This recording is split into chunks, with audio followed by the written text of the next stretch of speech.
has to be. Say hi, guys. Say something. How did you guys be talking about me? I don't even appear here today.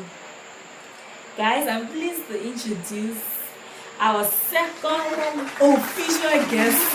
No, not here, not now.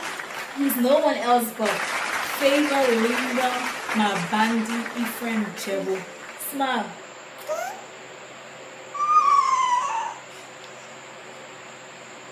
Favor, clap for Jesus. Clap for Jesus. Hi guys, and welcome back to my YouTube channel. If you are just coming here, I'm Untitled Chapter. I create content around faith, marriage, motherhood, and culture from Monrovia, Liberia.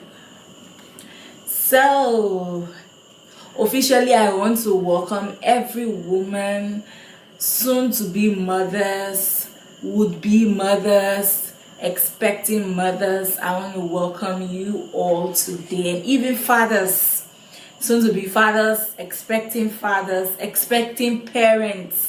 I'm welcoming you guys wholeheartedly to our month of May. It's our month of mothers, and it's our month of celebrating mothers. I also want to inform you that this month we will be wholly and solely dwelling on motherhood. Everything about motherhood. We will touch bits and pieces on motherhood. So on this channel, this month of May, we will be speaking about mother. Before we go any further, I want to say happy Mother's Month to everybody, to my moms, to my mother-in-law, to everyone who's played a great role in my life. So let's jump right into what we have here for you today. I know you already have an idea of what I'm about to talk about from the title. Today I'm sharing my experience as a first-time mom, and basically I'll be dwelling on two major things: challenges and strength. When I talk about challenges, I'll be discussing mistakes I made as a mother, things I did not know as a mother. I had no idea about it, and some things that I thought were so impossible, I struggled with it along my journey. Then under strength, we'll also be looking at how I overcame all these challenges and how I'm still making it up till today by grace, not by might, not by power. So let's get right into our storytelling time. The first issue, or the first thing I experienced as a first-time mom, was the idea of going into the labor room to undergo C-section. Prior to this, I'm from the school of thought that I am a Hebrew woman, so I have to push. Whatever the case is, goodness, Holy Ghost, I have to push. But it was like God had already planned what He wanted to happen, and I guess it was like, child, you will pass through it and you will come out successfully. That's what He said in His word. You will pass through the fire and you will not get burned. You will pass through the waters and you will not get drowned. So there was nothing for me to fear because God was walking me through it. How did I know that God was with me in this? 2 weeks before I got to undergo the C-section, I had this dream. And in the dream, my doctor, who is Dr. Zawe of Kingdom Care, the hospital in which I gave birth in. So Dr. Zawe was like carrying me through and showing me like 3 women that were undergoing surgery. She was like, Miracle, this is where you are going to end up. So whatever the case is, let's trust in God. And I was like, God, I don't want to reach here. And she said, I don't know, but let's look up to God. And in my dream, we both looked up in the sky, and that was how I woke up. So I explained the dream to my husband. He said, whatever the case is, we just prayed about it and we asked that God will be done.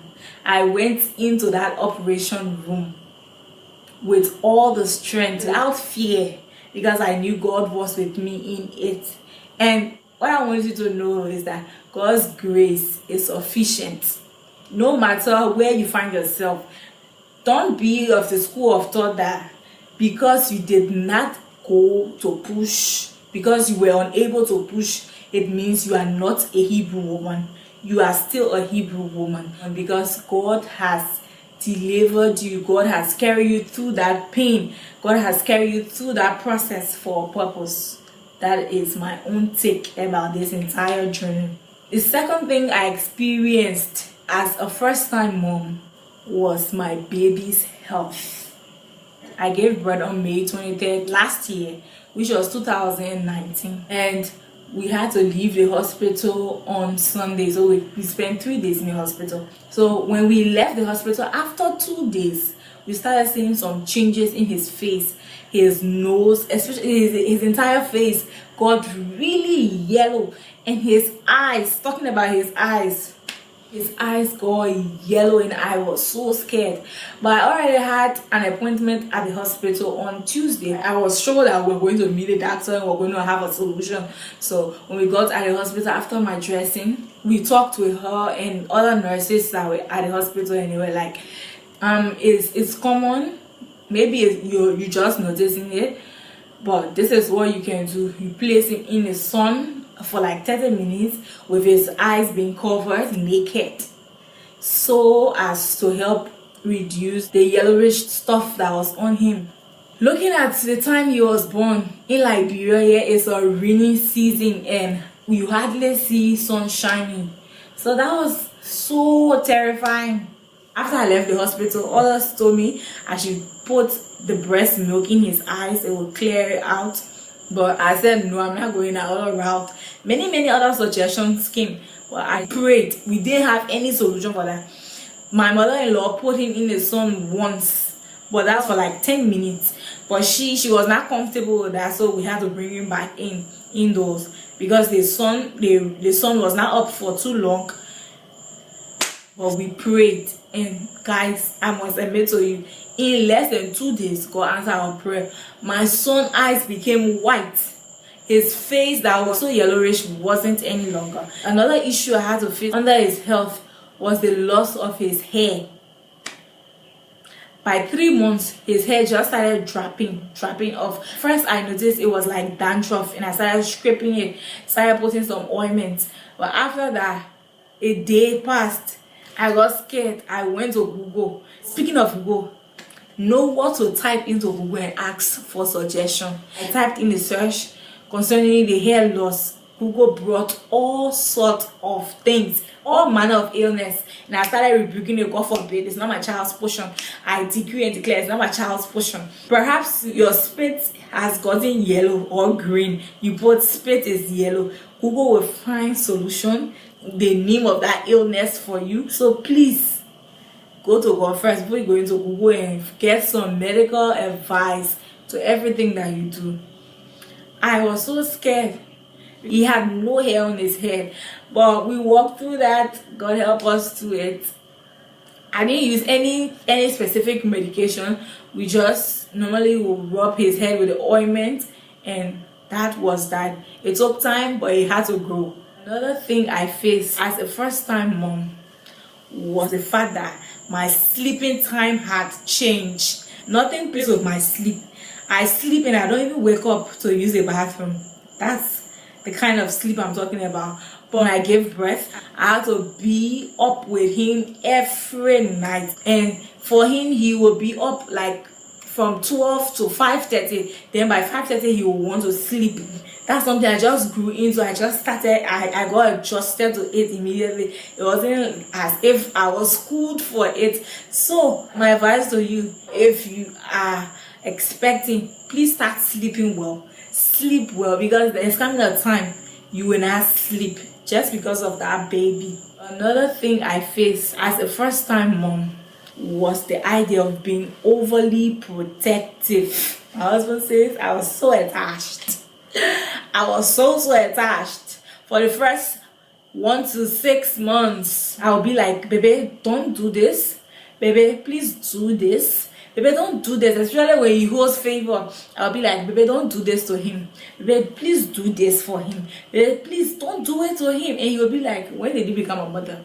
But seriously, I felt during that period of my life, I felt I was the only person who knew my child well, and a mother's instinct, you don't play with it.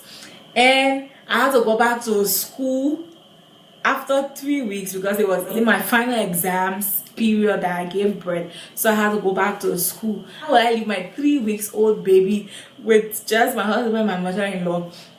But listen to the fun.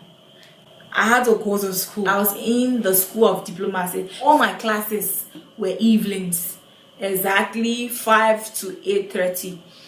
I made sure I extracted enough breast milk because I had to start extracting breast milk since he wasn't going to be eating directly. But still, I would be in class. I would be sending my husband text message. Has he woken up? Is he crying? Sometimes I would even have to leave class and go and make a call. Baby, is Favor up? Is Favor crying? It was like I'm sitting in a class physically, but spiritually I'm not there. I was so overly protective. But as time went by, I started like breaking loose. Like I could be free when I had to go to work. After 3 months, I got to know that it was not really depending on me for everything. That leads me to talk about the next thing I had to face was the idea of breastfeeding. Like I said earlier, I started breastfeeding him. But at a certain time when I had to go back to work, even before I had to go back to work, I started extracting the milk to go to school. After a month and a half, my husband was like, I don't think you can continue this because that process is so painful, so painful that I had to stop. So going back to work after 3 months, we had to settle for a formula, and that was giving him the nursery milk.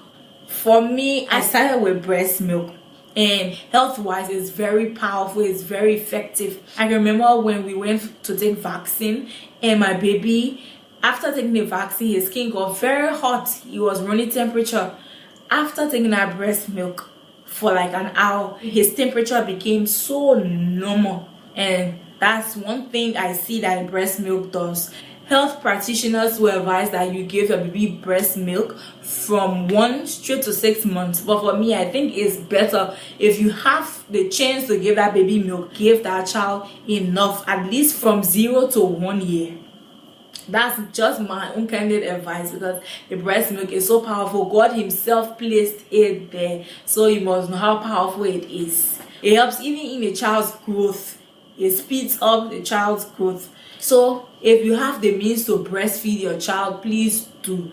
And because of work or other situations that might intercept, if you don't have the chance, you can give your child formula. The last thing I had to encounter was the idea of outing. Know that hospital outing is different from church outing, and also social gathering or social outing. That was one thing I did not know. We had to have my baby's dedication. Went to the church and I didn't put nothing called change of clothes. I went with pampers, I went with white powder, but nothing called change of clothes. And that was when I got schooled.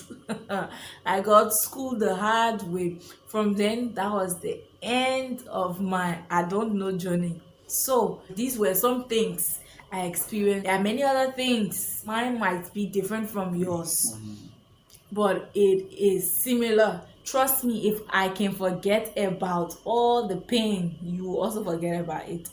God will help you. Don't allow anything to stress you out. Don't allow anything to weigh you down. God is with you in your journey. Trust God throughout every journey you find yourself. Trust in God, because the Bible says he's the author and the finisher of our faith. He will carry you through. Don't worry about anything you cannot solve. Don't worry about it. God, who has placed you in that position, will carry you. You will come out victoriously with your baby healthy, and you will also live to celebrate your baby. No one will take care of your baby for you. In Jesus' name, amen. I love you. The blessings I'm living, mama. A few weeks from now, my baby will be 1 year old, May 23rd. Even though we are in a time where we can have gathering, but we're gonna have a little different thing. Clap for Jesus. Clap for Jesus. Say bye. Say bye bye. Say bye bye. Say bye. Say your closing statement. Say your closing. Somebody dance for my mama. Somebody sing for my mama. Raise your hands for my mama.